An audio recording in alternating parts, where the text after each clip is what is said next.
Welcome to the Death and All the Rest podcast, where we talk about life, death, and everything in between. Today, we've got a topic at hand to discuss. And obviously, in this podcast, we talk about things all over the realm, like we said, life, death, and everything in between, right? Mm-hmm. So sometimes that's topics that are entertaining and interesting, but pertaining to life. Sometimes that's topics that are more vulnerable.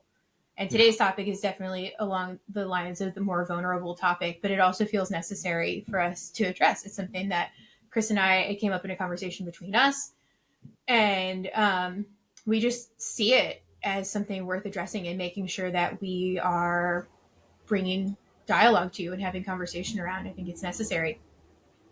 Yeah, for sure. Yeah. So I'll lead into this and the topic is around suicide in teens, suicidality in teens, and kind of stumbling upon this because I had recently seen statistics for the leading causes of death in teens.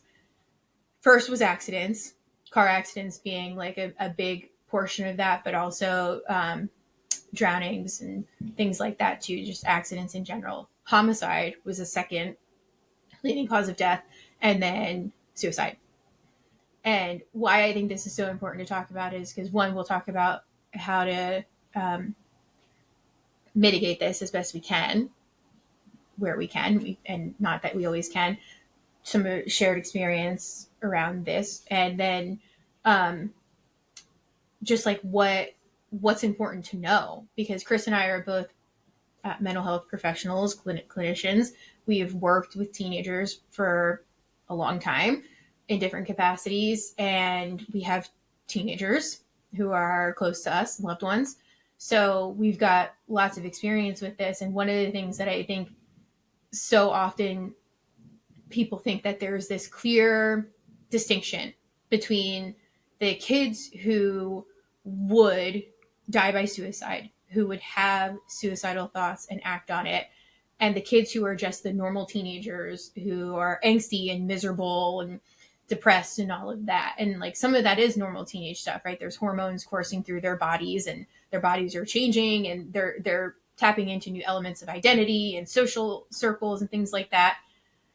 But the fact of the matter is, like, speaking from my own experience, there's very little difference, if at all, between being able to tell the kids who are just normal teenagers and the kids who will either attempt or die by suicide. Yeah. What is normal? Yeah, what is normal? And it's... How do you define, how do you slot people into a safe or unsafe category? And is there such a thing? We talk about suicidal ideality, like thoughts of killing oneself. But there's more to it. There's like, from what I understand from a diagnostic sense, it's not just thoughts, but there's thoughts, there's having a plan and a method. And actually, by putting it into practice, or like getting close to putting it into practice, is one of the ways that we mark, somebody's vulnerability, and that's the best kind of tools we have for it. But at the same time, like, people can slip in and out of that kind of sense of their despair, or their sense of their wanting to no longer exist.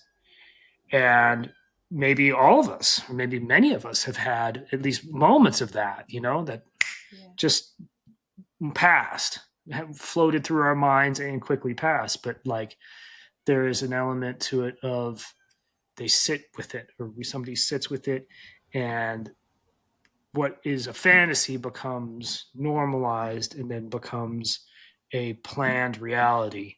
And then unfortunately action is taken. But in a child's life, an adolescent's life, where they're at that time, like you said, they're at that time in their lives where they're very hormonal. They're discovering themselves, but also they're kind of leaving the, not necessarily totally true, but like at least an impression of a secure, contained home and childhood into the great big ugly world, potentially. Mm-hmm. And they're starting to have a lot of recognition of the greater reality of the world and the inequality and the potential for darkness. And if they already exist in some of that themselves, and they think that they're going into a world where that's all that there is just greater darkness, greater pain, um, perhaps uh, they choose not to play. Yeah. Yeah, because there are things that we assess to determine someone's risk factor and likelihood of suicidality. There's what Chris said. He named all of that. Method, means, intent, likelihood, and then there's also, we look at protective factors. What do they have that they might want to stay alive for? Risk factors. What are the things that are going on in their lives that would make them more susceptible or vulnerable to not wanting to be alive?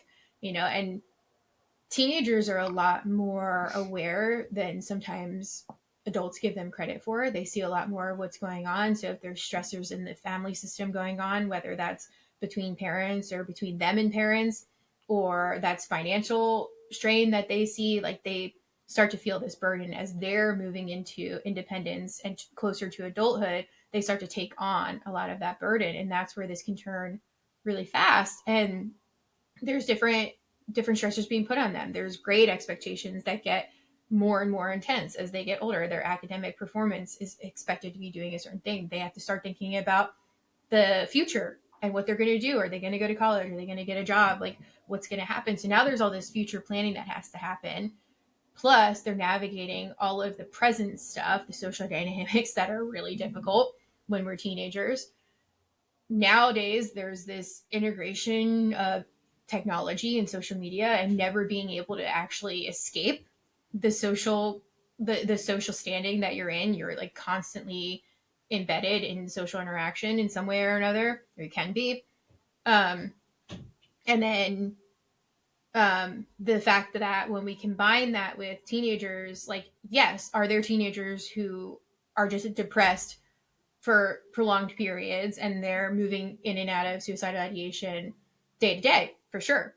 There are Mm. also teenagers who it can be episodic. It can be a momentary thing that happens, but because of the way teenagers' brains are developing, and they're very early on in the prefrontal cortex development part of the brain that we know happens now into our 30s. They're finding out that, like, so this is, they're very early in that process.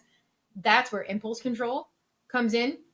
That's where their ability to have like forethought about being able to think into the future, even into the next day, that this might be different, the circumstances might be different, this might not feel as heavy, especially when we start trying to have them look a year out. So their inability to think ahead and predict outcomes, longer term outcomes, paired with the lack of impulse control that most teenagers have,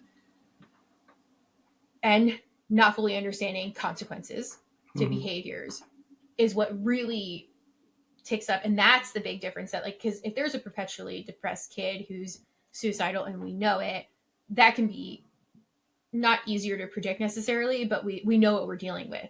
It's the kids who might be going through something and we don't know about it because we're not attuned well enough, and they're just feeling the burden of the world on their shoulders, and now they're feeling impulsive, they're feeling hopeless, they don't see an end to this, and they act in that moment. Those are the kids that it's really hard to distinguish from the normal, angsty, miserable teenager to the kid that might actually lose their life.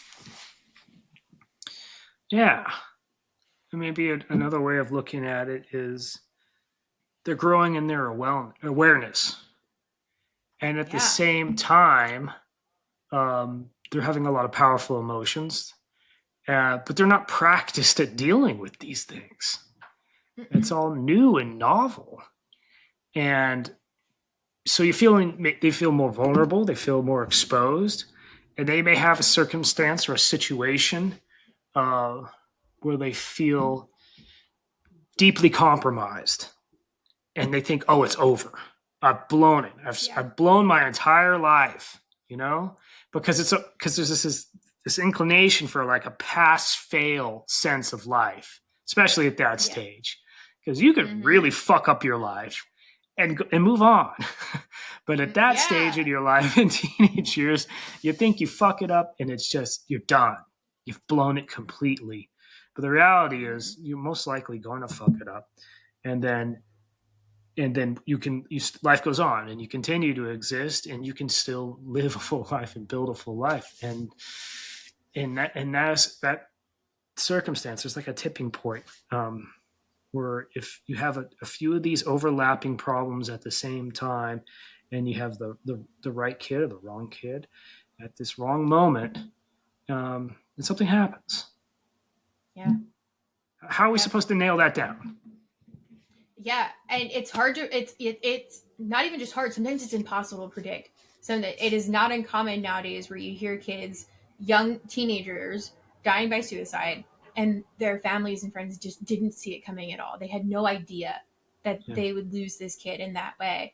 And there's two big points to that and what we can do, because we're not bringing this to this podcast to say be fucking terrified Right. constantly of Yeah. whether your teenagers are going to live or die. That's not the point of this. The point of this is to introduce the what we can do to mitigate, and Mhm. that is, it really comes down to connection, being actually genuinely connected to these kids, and having other people, like, having other people that can be connected to your kids, having the support system in Yeah. place, and knowing what's going on and really understanding what's going on, because when we feel connected, that is a protective factor, right? And then in line with that, something that I think is really useful that you touched on briefly in what you were saying is co-regulating. When we can see that our kids are sad or angry or going through some kind of difficult emotion, sitting with them in Yeah. that to teach them, one, that it's okay that they're feeling that way, and then to teach them how do you work through an emotional experience like that, because that's where they're going to learn distress tolerance Yes. and emotional regulation. And it's not a skill that they have innately, it's not a skill that any of us have innately. So like supporting them in co-regulating and being there to validate what they're going through, rather than, because a lot of times I think, especially with teenagers, because teenagers can be very complicated and they can be challenging, and I speak just because as myself as a teenager, I know how I was. But also, we don't want to just dismiss their experience because they're a teenager, because, oh, woe is me, teenagers always think everything's the end of the world. Unfortunately, that may be true, but if your kid thinks that everything's the end of the world, it might be the end of their life, right? And like that's a trade-off not worth giving, because we don't want to give a certain amount of attention to something. We do want to be able to sit with our kids and understand what they're going through, have these conversations with them, allow them to feel connected, let them see that we see their emotions and we understand and we're helping them through it. I think something that could be really useful, Chris, if you're willing, is you were a teenager Mm-hmm. who was suicidal. Yeah. And like, what was that like for you? What was going on in your family system? And I know that you've spoken on another episode about how one of the pivotal moment in deciding that you were not going to kill yourself was your duty to your mom, right? Mm-hmm. Your duty as a son, and you couldn't do that to your mom. But like the internal experience of dealing with that, like how long was it going on for you, and what was it like for you, and what was your system like for you when that was all building to the point of suicidality? Well, it was my middle teens, 16, 17, 15, 16, 17. And I was Yeah. deeply, deeply depressed. Um, I wasn't interested in living. I wasn't interested in the future. I didn't think there was going to be a good future for me. I wasn't happy with my family. I was very disconnected from them. I hated my father. I didn't talk to my mother, and I was estranged, basically, even though I lived in the same house from my brother. Mm-hmm. And in my friendships, in my peer group, I was known to be like the sad, angry guy. Like it was a talked about subject amongst them. And I didn't know how to navigate any of this. Um, and it continued to worsen. And I got to the point where I was tipping into um, planning how to do it. Mm-hmm. I had a method, I had means, I had intent, I had a plan, all those things. And I sat with that for a while. Um, I did. I didn't know how to handle these feelings. You know, basically, I didn't Yeah. have a framework for it, and I don't know if I would even if I said I was depressed. I just knew I was a very sad kid and I didn't want to live. Mm-hmm. Um, but I did think it through, and in the planning, I think I thought about the repercussions. So I guess I was able to predict the future or project or to a certain set what the repercussions would have been of my behavior. Yeah. And like I said, or like you said, I knew it would have destroyed my mom. Mm-hmm. That it would have hurt her too much for her to handle. And in my empathy for that future potentiality, I, I couldn't do it, even though I wanted to, and even though there would have been a release for me from the pain that I was in. I just couldn't do that to her, and I tabled it.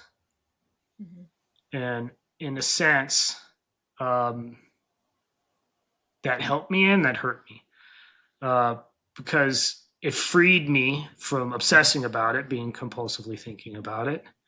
But it also, like, at that point, I just said, fuck it. I no longer Yeah. cared about some of the pressures that were real, that were affecting my life. Like, I didn't care about school Mm-hmm. or, getting into a good school. And I didn't care about my physical health. And I wanted to go on existing to protect my mom, but I wanted oblivion at the same time.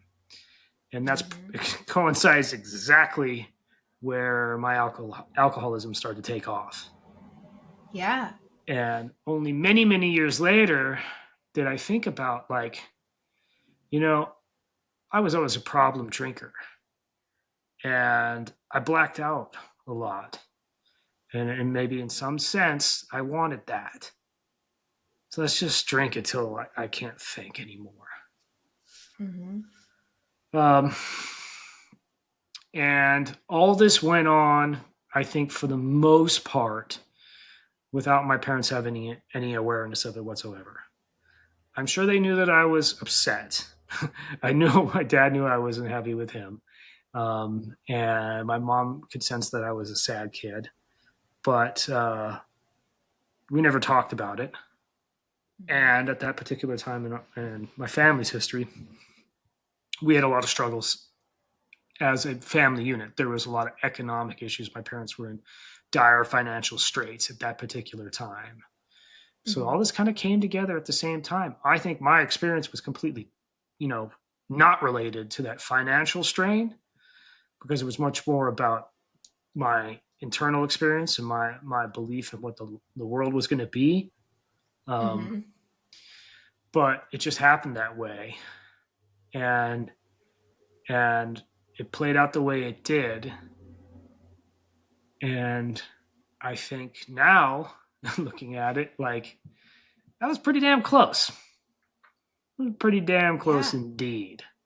If I had had um, if I hadn't fought it all the way through, or if I had just had one like really, really bad day and had access at the same time Mm-hmm. to the weapon, because I was going to use a weapon, it Mm-hmm. could have happened. Yeah. Yeah. There's a fine line that you're talking about too, and I think it's like really good that you're speaking to it because this is exactly why we're bringing this up because your mom saw you like knew you were a sad kid. Your dad knew the strain that was existing between the two of you.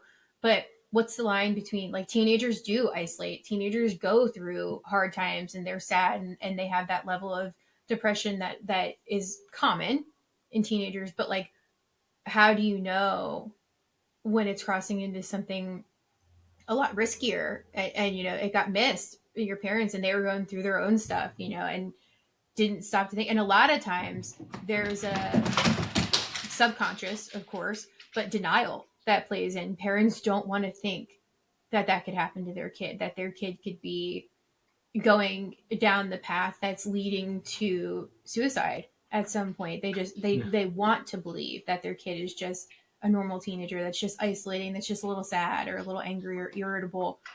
And that denial doesn't do anybody any favors, because kids are losing their lives and parents are losing their kids. And it's hard to have to be aware of this stuff and conscious of it and cognizant and looking for it.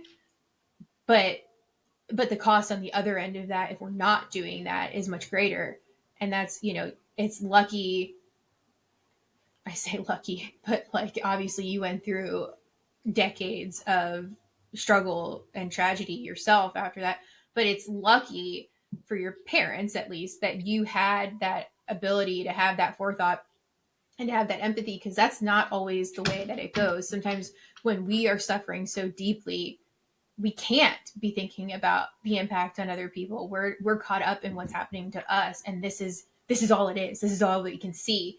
And it's not uncommon Yeah. for that to be the way that people are feeling. It's not a matter of like not having empathy or not caring what the outcome to other people is or the consequences are. Luckily, you just had the ability to tap into that, and that meant something to you. But not every teen is stopping to think about that. Not every person is stopping to think about that, and especially teens, because like we said, this feels so permanent in Yeah. those moments. And your world shrinks down. Your awareness of things shrinks down to just this, you know, Yeah. the suffering and the release, I guess. Mm-hmm. Yeah. Um, Making it stop. yeah, we get myopic. And Mm-hmm. this is a big challenge for the human race in general. And when you talk about like parents, thinking, oh, I just have a sad kid, there's an element of like normalizing to that sadness and avoidance. And both of those are very human behaviors, you know, Mm-hmm. that allow us to deal with our distress in a certain sense, individual distress, but maybe aren't the best course of action to ensure that we avoid these cataclysmic negative outcomes. Um, Totally. I think in my family that we were never good at communicating Yeah. uh, at all four of us. Um, and if we had been better at it, uh, maybe a lot of this wouldn't have happened. Um, I don't Mm-hmm. know for sure, but I do know that my parents were also very, very busy people. They were very hard working, and they were Mm-hmm. struggling financially at that time. So their thoughts were like trying to save the family, but in a different way. Save it Yeah. from poverty. Zoomed out lens. Yeah, yeah. So it wasn't like, oh, they fucking blew it. You Right. know, they were trying to hold things together, and from Yeah. what their sense of what priority was. Um, but I was in a different place at that time. Mm-hmm. Yeah. And there's a it's counterintuitive to a lot of people. Yeah. We tiptoe around the idea of suicide with people, of talking about it, because we're afraid that if we bring it up, we're planting a seed that maybe wasn't planted, or it was planted but now we've watered it to make it bigger. Yeah. The fact is, talking about it, pulling that taboo topic out of it, and like even asking someone directly if you're worried that your kid is at risk, and saying like, I'm worried about you. Are you suicidal? Directly. We're not sugarcoating it. We're not saying, like, using that language clinically. We're trained to know. We say, are you suicidal? Are you going to kill yourself? We're not saying like, might you harm yourself? Do you not want to be alive? Like that kind of thing. Like straight out about it. Be direct, because the more direct that we can have that conversation and allow that kid to open it up and at least understand that that's being seen, and that we're not afraid to talk about it. We're not tiptoeing around it. That can help a lot. Like that. And it's counterintuitive because people are afraid of that. People are afraid to Mhm. step into that and afraid that they're setting something off, detonating something. But like, it's the exact opposite. Dive into those conversations, have those conversations. And like, if if a person is suicidal on the other end of that, that doesn't mean that they're necessarily going to go do something about it right then and there. So we don't have to like responding in a way that we can respond with empathy and compassion and understanding rather than panic goes a long way too, because that's going to Yeah. close people off. They're not going to want to tell you because they don't want to get you worried. They're afraid of what's going to happen to them if they're honest about it. So like just being able to like be there and sit and be human with them and let them talk about it and talk about what's going on, that goes a very, very long way. Yep. You're grounding them. Like a Totally. lightning rod into the ground and allowing it to be expressed, but like making it real in the sense of like having that conversation and connecting with them. It's tough. It's You tough. think we think the exact opposite, like you said. It's it's counterintuitive. We think like you speak it into existence, you Right. manifest it or something like that. But Yeah. it's not necessarily true. If you were to fetishize it, that would be bad. Um, Sure. Yes. that would be bad. Sure. Don't do that, and don't dismiss it. Don't Yeah, make it that a part. weapon. But you can actually have those conversations with your child. Hmm. Um, And not making it about you, yeah, right? please. I couldn't handle it if you killed yourself. I Yeah, couldn't. I would fall yeah. apart. That's adding a burden to somebody who's already burdened with a lot. If No, they're thinking about suicide, they're already burdened. That's not going to help. It's like no. really being able to sit with them Yeah, and let them know and understand, explore with them what's going on, and let them know like I'm so sorry that you're hurting like this, that this kind of suffering is happening to you, right? Like just being there for that's you're creating connection. yeah. I think about that a lot. Sitting with this.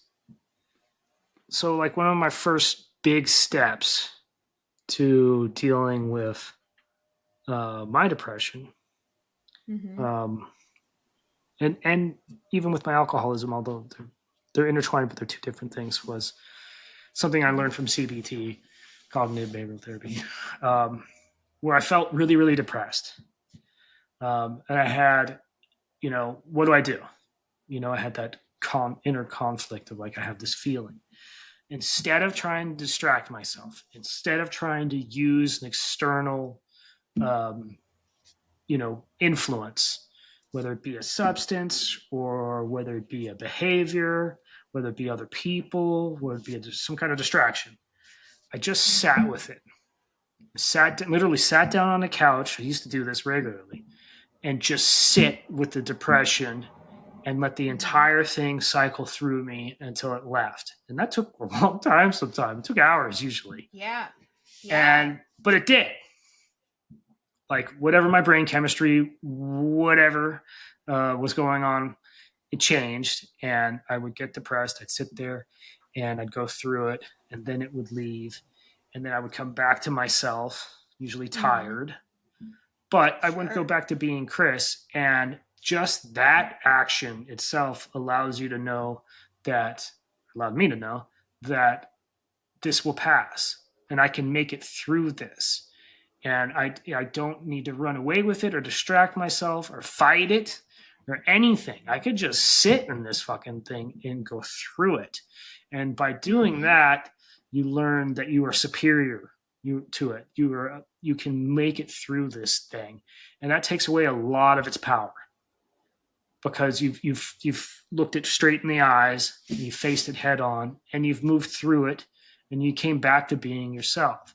If you were to do that with your child, sit with them in their distress and just be there with them as they Yeah. made it through that, imagine how grounding that would be for them and for you as well. Yep.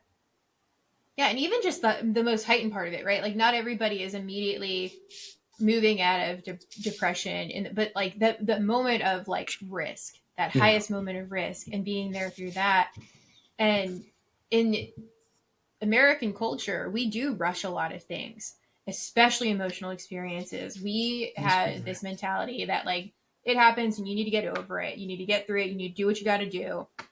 You don't get bogged down by your emotions. And it's really detrimental to us as humans because that's not the process for so many of us. there's a wave that we've got to ride around our emotions and allow ourselves to feel that and to understand our emotions are telling us something, right? They're not there for no reason. Mm-hmm. There's a reason we have emotions as it is. So like allowing that and leaning into that and exploring that helps us a lot. But it's another thing that's counterintuitive because of the conditioning and the messaging that we get from society that says, get over it, move on, pick yourself up. And when we can't, we feel like we're defective in some way. Something is wrong with me that I can't just get over this emotional experience. I'm holding on to this. There's something wrong with me. And being able to sit with your kids and teach them, especially as early as their teens, I mean, earlier, even better, right? Like little toddlers have tantrums and letting them sit with that. But like, sitting with your teen to let them feel that and sitting with them in an emotion and saying, yeah, you feel this way. This is real. And it's okay. It's okay that you feel that. And allowing that experience to take full shape is really powerful. Yeah. You spoke about time. That makes a lot of sense to me. This does take time. Yeah. We just, we need to make the time. We need to have the time to be able to work through this. Mm-hmm. You have to be there. You have to make that connection. And and it means sometimes you have to change your immediate priorities. Yeah. Yeah. And Because like your example of your family, how it was operating, there was other crisis happening that they were yeah, focused on, and they, from their lens, they thought they had their priorities straight, and they didn't even know what they were missing with mm-hmm. you. And so like it's hard because it's recalibrating, you know, these things can be happening in life, but like really at the end of the day, what's more pressing? Financial burden that you're going through, yes, that's stressful, I don't want to minimize that at all, but like, or your kid potentially on the precipice of taking their own life, like, and that's where it's like you have to rationalize this as the payoff of connection and being and knowing your kid and attuning to your kid in that way is for that purpose. And like, yeah, there's other stuff that's going to take priority, and like there are other stressors that are gonna take the front seat sometimes, but like making sure that we're making time for our kids and that our kids know that they can come to us. That's like, right, if the communication and the connection is really really well oiled, kids will come to you. Not always, because sometimes we don't want to be a burden, there's always things like that, but like if your kid feels like they can come to you even if there's stressors going on, and that's a safe thing to do, you're a safe place to do that, that goes a long way, because then you're not having to try to predict everything that happens. So being able to sit down and have conversations in a way with your kids that don't put out judgment or criticism, or go straight to like problem solving or invalidating, like letting your kids' emotions and problems exist as they do. yeah, That's real. That's sitting with that, right? That's authentic. yeah. Creating the space for them to have that. Yeah. And this isn't. I like to point out that this isn't rocket science. This isn't witchcraft. Like you can do this. Anyone you out Yeah. there, you can do this. You can have these moments with your kid. It's not like this very like um, super clinically sophisticated plan that you have to have and execute perfectly, or you're gonna blow it. You're not gonna blow it. Right. But No. you got to do it. Um, Yeah. Because if how you about don't do it, you're going to blow it. You're blowing it. You're like, that's the, yeah, if you're not doing it, you're blowing it. yeah. Have those interactions, Mm-hmm. and not in a sense where it is um, a led experience or dictated or an Yeah. interrogation. All Yes. you got to do is just be there and give the room. You know? Yeah. Yeah. Don't try to affect the outcome, right? You go Uh, in like that's where we mess up as humans a lot, is yeah, we try to have an impact on the outcome of something, and like that's just not in our control. It's not our place. It's not in our control. we need to let other people exist the way that other people exist. It's literally just sharing space with another person and making room for another person. Yeah. It's as You could simple as even be a that. little devious about this. Like, Ooh. well, just um, create an environment for you to be with your kid where they can feel that they can relax and talk to you. But there's also some kind of a guide to it. Like, I don't know, playing a video game with your child, or going fishing with them, or going hunting with them, uh, or going for a walk the dog. You give that kind, just enough structure, and connection that if they're feeling something, they can let it out. Yep. You're giving a great tip with that too, because on top of that, on top of this kind of like bonding experience, but nothing like too in depth, we're not like staring deeply into each other's eyes and stuff. But also, there's a second part to that, and it's this parallel process in a different way than we talked about parallel processes. But like when we are walking side by side, especially with our kids, walking side by side or in the car where we're focused on the road, it takes some pressure off when we're not directly looking at another person, where they're more likely to open up. Yeah. That's just the truth. And it makes this kid feel like they're in connection with you because you're asking them something, you're interacting with them, you're engaging, but it's taking some of the pressure off of like being watched and feeling like there's judgment, or they're watching for your facial expressions to see what they're reading and picking up. It takes that out of it, and that makes it like it's a great idea to go out on a walk with your kid whenever, like, if something, you know challenging or difficult is coming up, or to go for a drive and let them sit in the passenger seat and you talk. That is a very, very useful tool. Yeah. Did you just think of that, or is like that a clinical thing? No, yeah, it's a clinical thing. Yeah. Okay. No, yeah, it's rooted. I mean, because think about it. Like when we're looking at other people, we're trying to read them, Hmm. and then we're giving off something. And if we can take that aspect out of it, I mean, that's why confessionals are a thing in the Catholic Church, right? Like you can choose to not look at your priest while you're Hmm. confessing because there's shame. There's all kinds of emotions that, aside from the content of whatever it is that we're sharing and what's going on, there's now this added process, emotional process to the interpretation of the interaction as it's happening. And if we remove that in some capacity by being able to just like not be focused on the body language and the facial expressions that are happening, it makes it easier. It just makes it a little bit easier, especially when it's vulnerable topics. Hmm. Yeah. Sometimes I get hung up on like just all the clinical modalities and techniques and strategies and skills, and like, how do I apply all this? And then, Sure. but sometimes I need to like reverse that and realize that all of that was built off just understanding and then giving a vocabulary to how people already behave. Yeah, because you asked me, is this a clinical thing? Yes, Yeah. it's a clinical thing. And you didn't even know that, but you knew that there was Yeah. value in this approach because there is. Yeah. And that's all it is. All the clinical, the language for it and the modalities of it come from this place of like, we have watched the human experience, we have seen what's effective, we've seen what works, and we learn from it. Yeah. So that means you can do it. That, You're a yes, human it being. sure does. Yeah. Yeah. And you don't have to have the language for it. Nobody cares if you have the language for it. You do not need that. Short of being a mental health professional, you don't need the language. You just Yeah. need to know what the skills are and the strategies are and to do them.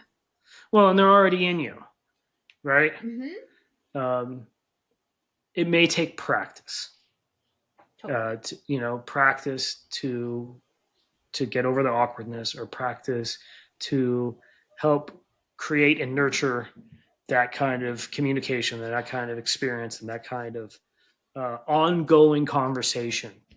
between the members of your family. But you Mm-hmm. can do that. And sometimes I think, like, because I always think about this, like, where are we going as a culture? And Mm-hmm. have we lost some of these things that were much more comfortably in place in time in the past? Like, Yeah, I do think that, like, sitting down and having dinner with your family and having these conversations, uh, Mm-hmm. it was something that was very normal. Yeah. People would talk about their Yeah. lives, and then we replaced that by not talking about coming home and everybody's eating in separate places and in spaces and not talking about it. So maybe there's something Yeah. to be And in said for some that. ways, totally. And in some ways, society has ripped that from us, right? Because we have these Sure. households where a lot of times parents are working themselves to the bone. They're working two jobs, or Yeah. both are gone, or both are working two jobs, or it's a single parent household, and they're just hustling to try to make ends meet. And then it takes away the amount of time that we have to be able to sit and do things as a family, and that there's an effect. And then naturally, as kids get older, there is that degree of separation that they lean into as they're experiencing independence and freedom, and there's a lot of normalcy to that. And also, like, what's the difference between your kid just being a normal teenager who's hanging out in their room more, and a kid who is really severely depressed, and like, I think that's a big part of all of this. And in my family, I was never suicidal, um but there was a point when I was 20 and I still lived at home and I was in college, and my sister was 18 and my brother would have been like 22. My sister got pregnant Mm. and my brother's girlfriend got pregnant at the Mm. same time. And my nieces are 8 days apart. So, like, that's how close together this was. And my sister was a senior in high school when this happened. So, my dad is a lot more traditional in that, very much of like, definitely didn't feel like an 18-year-old in high school should be having a baby, but also very much felt like you should be married before you're having kids. It was that a lot of that energy got channeled towards my sister's situation more than my brother's, because my brother was older and he was the boy.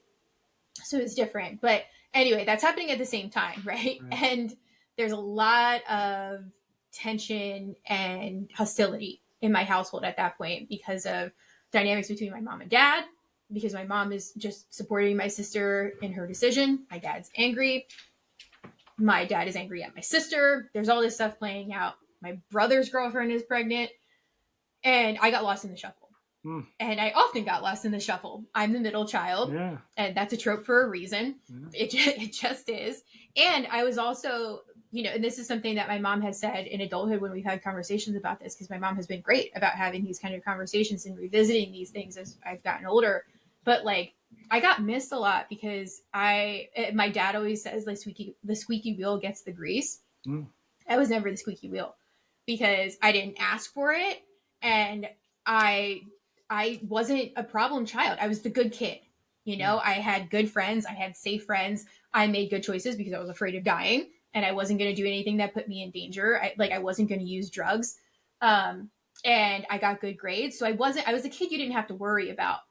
And that put me in a position where nobody worried about me Or talk to you. or talked to me or knew what was going on with me. Yeah. And what's important about that is there's always a good kid, right? Yeah. Like, and I've had this conversation with my family where I'm like, don't overlook your good kid, because I was struggling. And like I said, I wasn't suicidal, but I was 20, I was in college, I was struggling so much so that I actually was like barely attending my classes. My grades were fine because I was smart enough to still get good grades, and it was fine, but I just wasn't showing up, or I was showing up at the last 10 minutes of the class or something. And it was specifically, I'm not joking, like, this is Yeah, I really what believe was, you. and nobody knew, nobody was like monitoring me. I was Yeah. 20 and my family had other stuff that they were preoccupied with. So nobody knew that I wasn't really showing up to school. My grades were fine and I was the good kid. They Yeah. didn't have to worry about me. But what happened, what was really interesting, and I'm really grateful to this professor to this day, is one day I waltzed into class the last, probably 5 minutes, and then got what was needed and left. And on my way out, the professor was like, "What's going on with you?" And I was like, "Nothing." And she was like, "That's bullshit. Hmm. That's bullshit." And I was like, "You don't know me. Like, what are you talking?" And this is a professor. This is the second semester I had Yeah. her, but Yeah. like, I was like, you don't know me. And she was like, come to my office. Come to my office. I have office hours right now. And I was like, what the fuck is this? So I'm like, okay, fine. Go to her office. And she sits me down and she's like, tell me. I was like, girl, tell you what? And she was like, I don't know, but something's happening. And I was like, nothing's happening. And I said, home's a little stressful right now, but whatever. And she just sat there and like she didn't say much. She just kept saying, like, tell me. This is not you. Tell me. And I fucking broke down crying. And I was Oh, like, it's so stressful and I'm not front and center and I can't be because everything else is happening and life is so stressful and my family is so stressed out and I'm falling to the wayside. And she was just like, she hugged me. I remember her hugging me. And like I'm getting a little emotional even thinking yeah, about it. But like I needed that in that yeah. moment. And I was just like, and I told my mom this years later. And my mom was like, I'm so grateful to that woman because I didn't see you and you needed it. And like, I'm just so glad somebody caught you. And I was like, yeah, me too. I mean, imagine like, not imagine you lived it, but I imagined that there was a lot of pressure on you to be that Yeah. good kid, to not have problems, to Yeah. Oh, yeah. to support the entire family unit, you know? And that's weight. Mm-hmm. And that's weight at a tough time Yeah. in your life.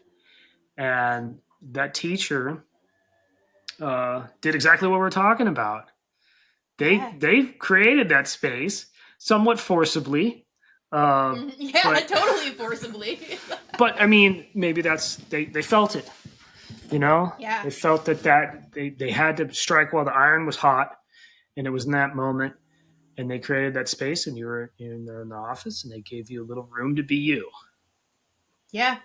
And do like it let me exist in a way that like made space for just me because Yeah, there wasn't a just lot you. of that, Yeah, yeah, and that was it was just nice to be able to be like, and I don't mean to say this is like I wasn't my parents' priority ever. Like my parents loved me, and I know that I've yeah. never doubted how much my parents loved me, but like I just wasn't a priority because I didn't need to be. But it was so nice that someone who didn't really even know me was like, I see you. And I was like, oh my God, I didn't know how much I needed to be seen by somebody. Yeah. And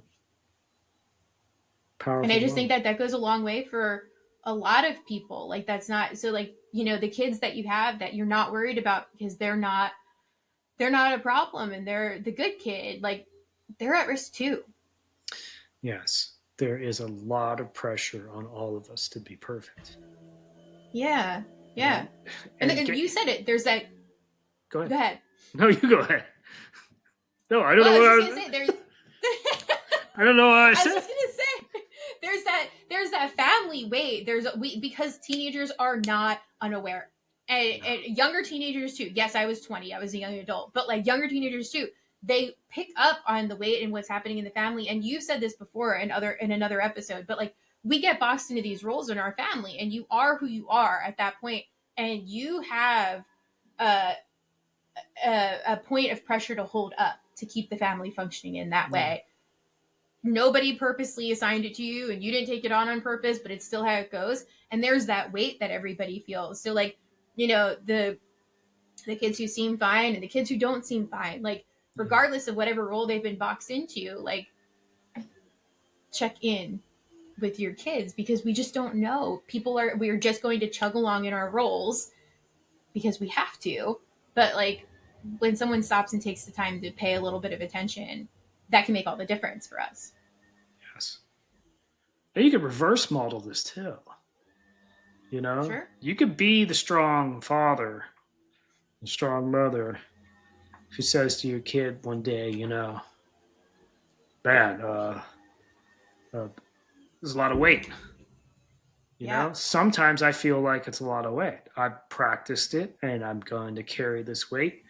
But sometimes for a moment it overwhelms me and I have to move through that momentary distress or escalation and then come back to myself. How are It's you doing? modeling. Yeah. Yeah. And doing that, there's a fine balance to that too, because that's Yeah. really useful. Modeling is very useful without then burdening your kid to make Yeah. them feel like they have to console you, or they have to manage your distress, or No. they have to step up and do something for you. So there's a fine line to that too. And I think a big thing is like, hey parents, if you're listening, tell your kid they are not responsible for your emotions or your stress. You're just letting them know that you feel it too. You're letting them know that you go through hard times too, and you That want them to know that that is not an abnormal experience, and that you're there with them in that, and that you are not expecting them to do something to manage it for you. that's a critical point. Yeah. Yeah. Don't make your kids parent. Don't make your kids parent. Yeah. Like, I think this is probably a good wrap it up point. I think we've dropped a lot of skills and strategies yeah. and ways to navigate this. And I hope that people listening aren't hearing this as like fear mongering for like any one of your kids could become suicidal or could die by suicide. That's not what we're saying. But we're saying attune to your kids, get to know your kids, model things to your kids, regulate with your kids. Yeah. We're not catastrophizing. Mm-mm. Grounding. Yeah. Be there with your family. You know, make some time for them and you. Mm-hmm. Absolutely. You can do it. This is just life. Yep.